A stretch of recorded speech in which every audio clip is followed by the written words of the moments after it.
오래전 몇백 년 전에 구라파에는 바보 잔치라고 하는 커다란 축제가 있었습니다. 그 당시는 봉건주의 사회였기 때문에 커다란 성을 중심으로 나라들이 세워지고 그곳에는 왕 대신 영주들이 통치를 하고 있었습니다.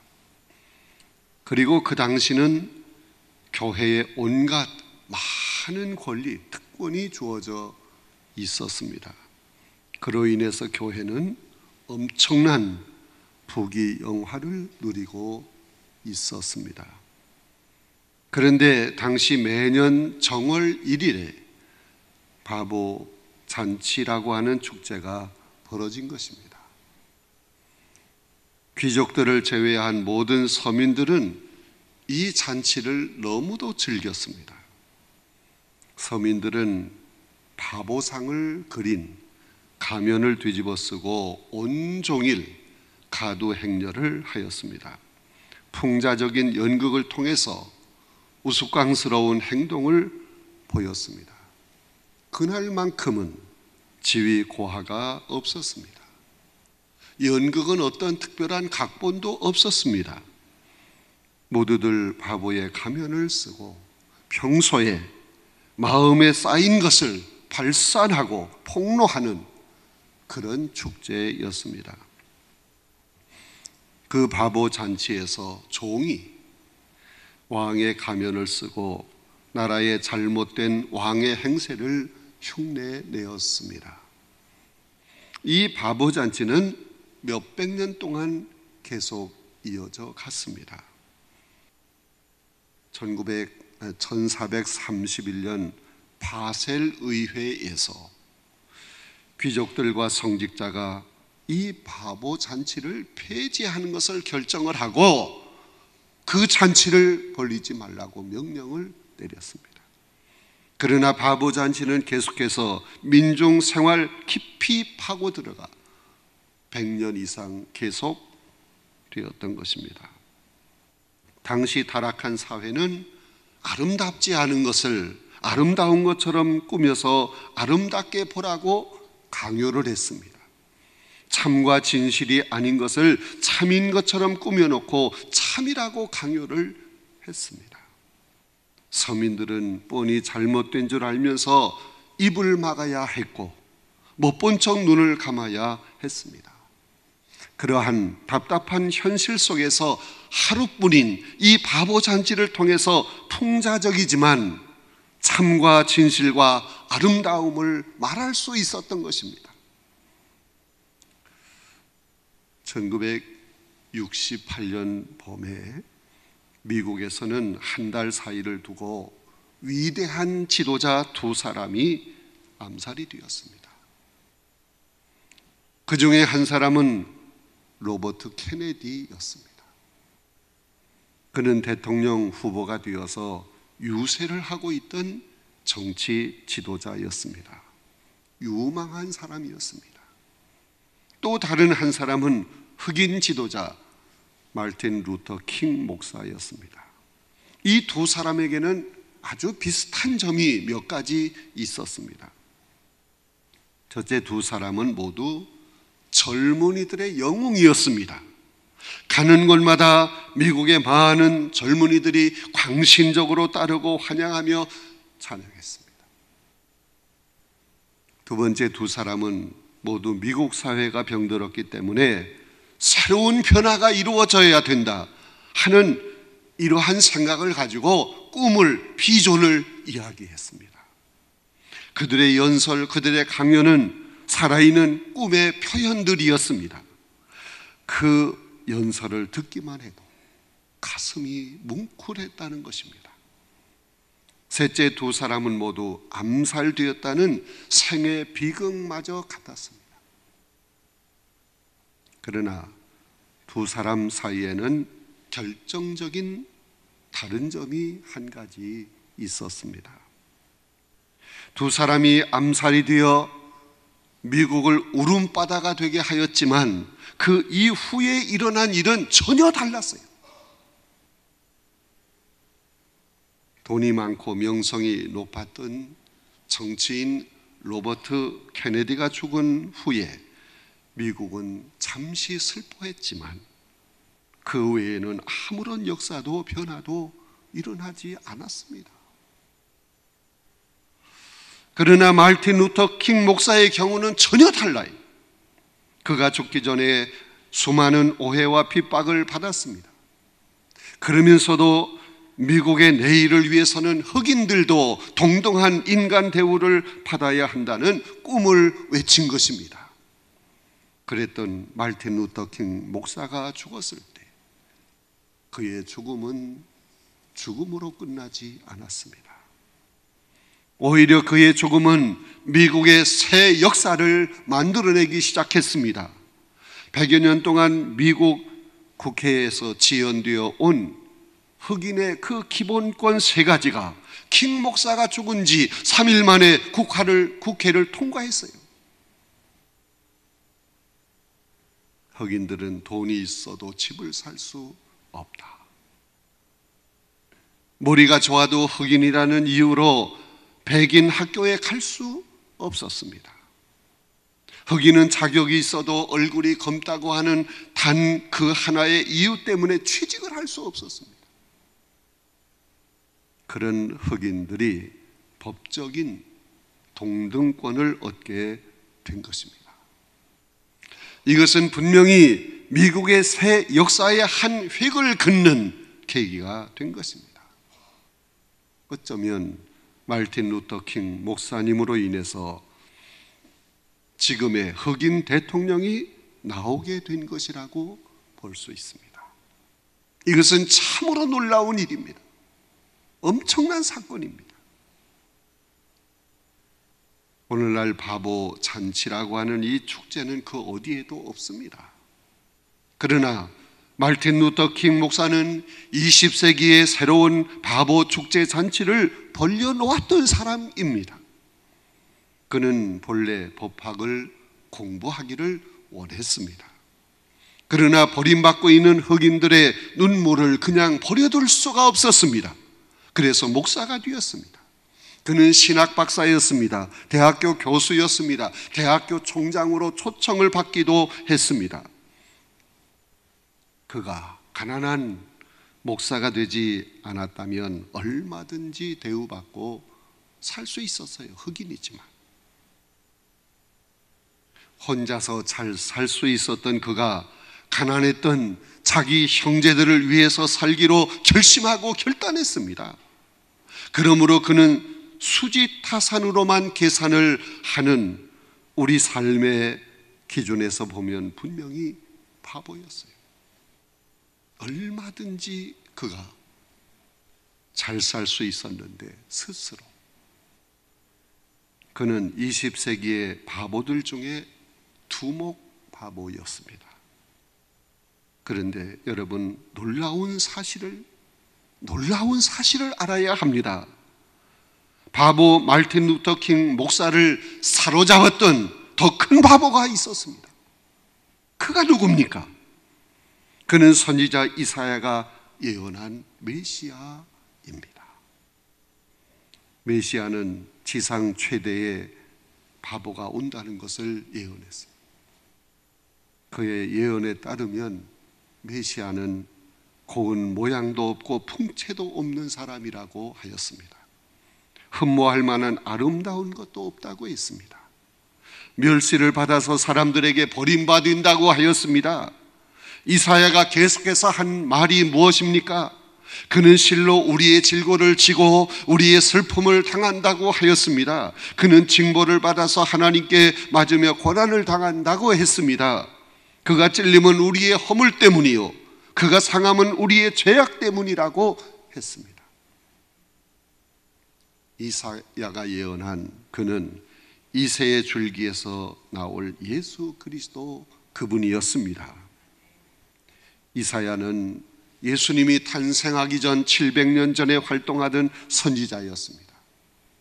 이사야가 메시아에 대한 예언을 하던 그때는 북왕국 이스라엘과 남왕국 유다가 모두 망하고 바벨론 포로 생활을 하고 있었을 때였습니다. 그때 이스라엘 민족에게 소망 한 가지가 있었습니다. 하나님께서 강한 지도자를 보내시어 이방인들을 다 멸하고 다시 이스라엘을 회복시켜 주실 것을 소망하고 있었습니다. 그런데 그렇게 회복시켜 주실 그분이 누구냐? 언약된 메시아라고 생각했습니다. 그런데 이사야는 메시아에 대한 새로운 사실을 발견하게 되었습니다. 이사야는 하나님이 보내실 메시아가 어떤 분인가를 새롭게 예언을 했습니다. 그분은 군사적으로 오는 장군도 아니고 정치적 영웅도 아니라고 했습니다. 남의 허물 때문에 찔림을 받는 분이라고 했습니다. 남의 슬픔 때문에 질고를 치실 분이라고 했습니다. 여호와께서 그에게 우리의 모든 죄악을 담당하게 하셨다고 했습니다.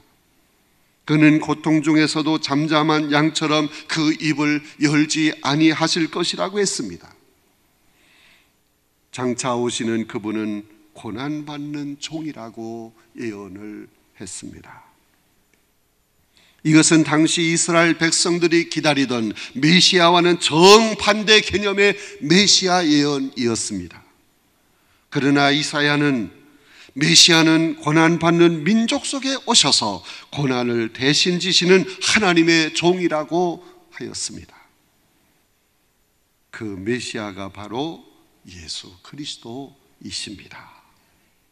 그러므로 메시아는 종 중의 종입니다. 표현이 좀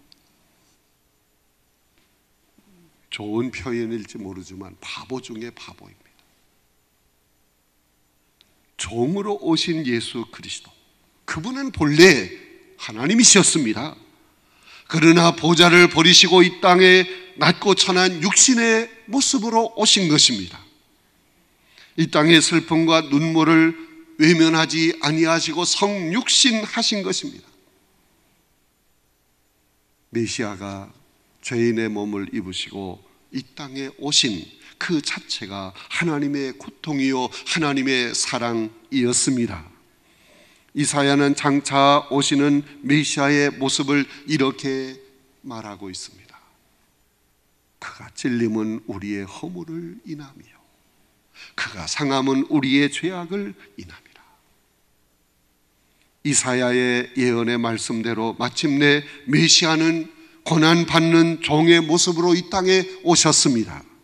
세상을 사랑함으로 오신 메시아는 죄인이 받아야 할 모든 고난을 대신 다 받으신 것입니다. 바로 그 고난의 종이신 예수 그리스도가 말틴 루터 킹을 사로잡았던 것입니다.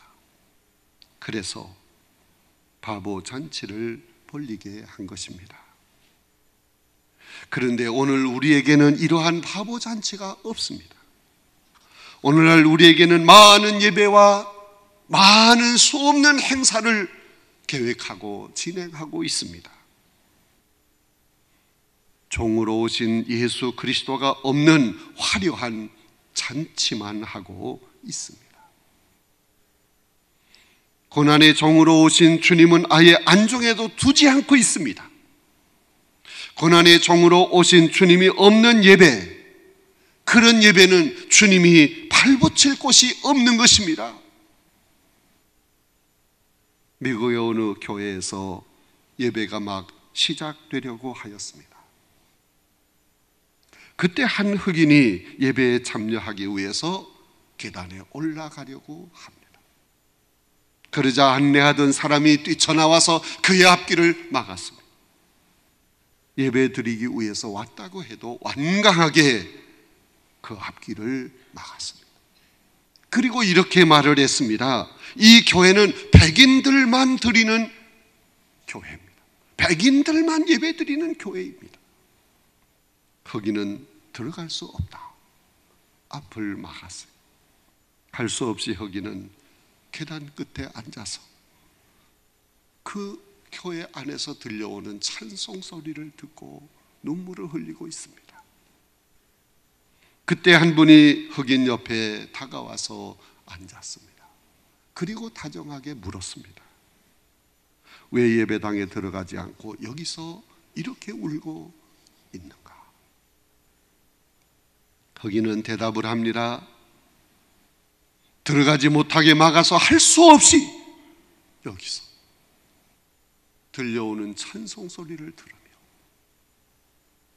주님의 사랑을 생각하며 눈물을 흘리고 있습니다. 그러자 그분이 말을 하였습니다. 나도 들어갈 곳이 없어서 못 들어가고 있단다. 그렇게 말한 그분은 바로 예수님 그분이었습니다. 주님을 밖으로 쫓아내고 자기들만의 축제를 벌이고 있었던 것입니다. 주님은 우리를 위해서 이 땅에 오셨습니다. 우리 대신 고난을 받으셨습니다. 나 대신 찔림을 받으셨습니다. 나의 죄를 위해서 물과 피를 다 쏟아주셨습니다. 죄로 멸망받을 나 대신 징계를 받으셨습니다. 그래서 우리가 죄사함을 받았습니다. 구원을 얻었습니다. 하나님의 자녀가 되었습니다. 하나님의 백성이 되었습니다. 하나님의 사랑과 은혜 속에서 살게 된 것입니다. 그러므로 나를 위해서 온갖 고난을 다 받으신 사랑의 주님을 완전히 배제시킨 그 예배와 행사는 아무리 화려해도 다 헛된 것입니다. 절대로 주님이 기뻐하시지 않는 예배입니다. 이 땅에 오셔서 바보의 삶을 사신 주님을 주인공으로 모시고 바보 축제를 벌려야 합니다. 그러기 위해서는 우리도 바보가 되어야 합니다. 사도 바울은 부활하신 예수 그리스도를 다메섹 도상에서 만난 이후 그는 모든 것을 다 배설물처럼 버렸습니다. 바보 중에 바보처럼 자신의 모든 것을 다 포기했습니다. 그는 사람들이 돌로 치면 피하지 않고 맞았습니다. 감옥에 집어넣으면 감옥살이를 했습니다. 배척을 하면 다른 곳으로 장소를 옮겨갔습니다. 절대로 그 누구와 맞서지 않았습니다. 자신을 핍박하는 자를 오히려 선대했습니다. 원수가 줄이면 먹였습니다. 목마르면 마시게 해 주었습니다. 얼마든지 큰 소리 치면서 대접을 받고 인정을 받고 살 수 있는 모든 조건을 다 포기하였습니다. 거지처럼 살았습니다. 바보처럼 살았어요.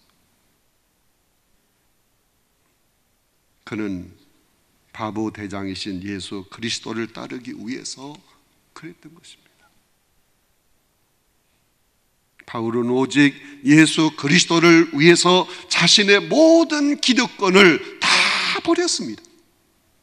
주님이 모든 걸 다 버리고 낮고 천한 육신의 모습으로 이 땅에 오신 것처럼 사도 바울은 오직 예수 그리스도를 위해서 그분만 알기 위해서 모든 걸 다 버렸습니다. 포기했습니다. 살아도 주님을 위해서 살았습니다.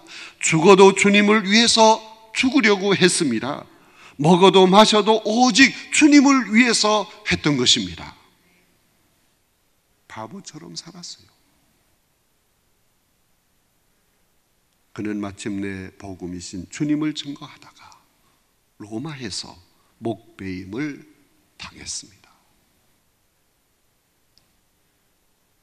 그렇게 순교를 당한 사도 바울은 바보처럼 살았지만 그는 위대한 기념비적인 삶을 살았던 것입니다. 바보처럼 이 땅에 오신 주님을 바라봅시다. 주님은 얼마든지 대우를 받으시고 대접을 받으실 수 있었는데 죄인인 나를 우리를 사랑하심으로 바보처럼 이 땅에 오신 것입니다. 바로 나 때문입니다. 우리 때문에 고난을 당하신 것입니다. 그런데 그 예수님을 우리가 외면하면 안 됩니다. 그 예수님이 없는 축제를 벌려서는 안 됩니다. 여러분, 예수님은 고난 받으신 것으로 끝난 것이 아닙니다.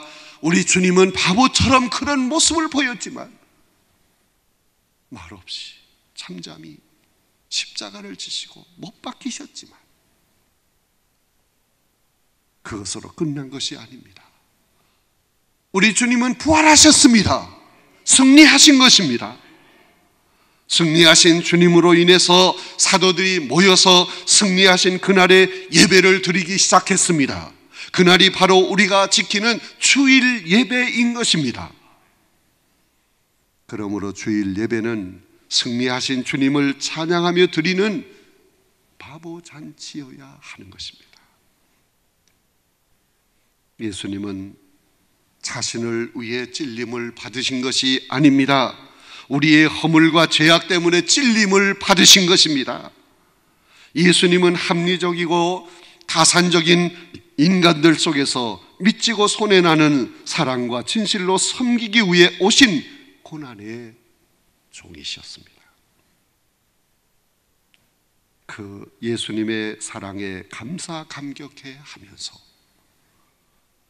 하나님께 드리는 이 예배야말로 진정한 바보의 잔치인 것입니다. 고난의 종으로 오신 예수 그리스도는 고난과 부활의 승리로 우리 모두에게 자랑스럽고 거룩한 바보가 되게 해 주신 것입니다.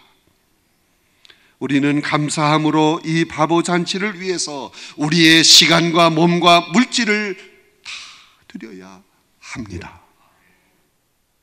진정 그가 찔림은 우리의 허물을 인하며 그가 상함은 우리의 죄악 때문이었던 이 놀라운 사랑에 우리는 감사해야 합니다.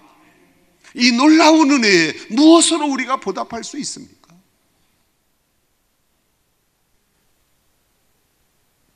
우리는 고난받는 우리의 형제와 이웃과 함께 감격과 감사로 이 부활절 축제를 준비해야 합니다.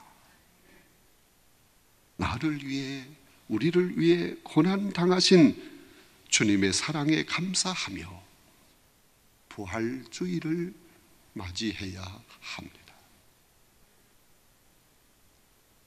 모든 것을 다 버리고 이 땅에 오신, 모든 걸 다 포기하고 이 땅에 오신 바보처럼 보이는 예수 그리스도, 그분을 믿는 우리도 바보처럼 되어야 합니다. 사도 바울처럼 모든 걸 다 포기해야 합니다. 버려야 합니다. 오직 주님을 위해서입니다. 그런 우리가 모여서 부활의 주님을 기뻐하며 감사하며 그분께 영광을 돌리는 이 잔치는, 바보인 우리들이 모여서 벌리는 이 잔치는 바보 축제라고 말이에요. 주인공이 없는 바보 축제가 아니고 바보 대장이신 예수 그리스도, 그분을 주인으로 모시고 그분께 감사하며 그분께 영광을 돌리며 그분께 우리의 모든 것을 다 드리는 그런 아름다운 부활절이 되어야 합니다. 이번 주간은 고난주간입니다. 바보처럼 이 땅에 오신 주님의 그 놀라운 사랑 감사하면서 이번 한 주간 동안 그 주님을 묵상하면서 우리의 마음을 정리하고 마음을 비우고 부활절을 맞이해야 합니다.